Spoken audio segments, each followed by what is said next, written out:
مسجد کبود یا روضه حضرت علی مکانی تاریخی و مقدس برای اکثر مسلمانان در شهر مزار شریف.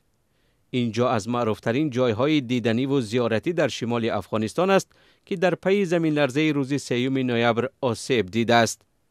در این زمین لرزه بیش از 6 درجه‌ای در افغانستان 27 کس جان باخته حدود 1000 نفر زخمی شدند و در همین زمین لرزه کاشیکاری‌های قدیمی دیوارهای مسجد نیز ریخته گنبدهایش نیمه ویرانه گشتند.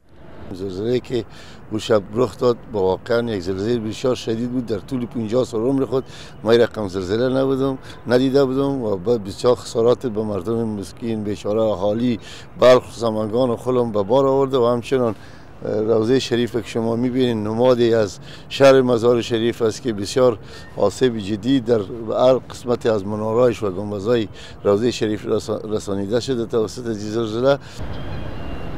ساکنان از حکومت طالبان در افغانستان درخواست کردند که فوراً اقدام کنند تا این آثار تاریخی نابود نشود.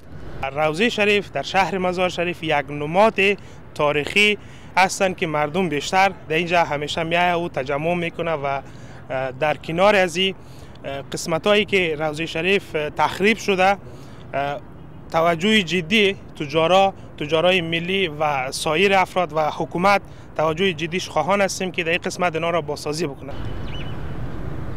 مسجد کبود در زمان حکمرانی سلاله تیموریان در عصر 15 ساخته شده است. ساکنان اعتقادمند با تکیه به بعضی از روایت‌ها این مکان را قدمجا یا جای دفن علی داماد پیامبر اسلام محمد می‌دانند. آنها بر این باورند که علی نه در عراق امروزه چنان در روایت‌های تاریخی ذکر شده است، بلکه در شهر مزار شریف ولایت بلخ افغانستان دفن کرده شده است.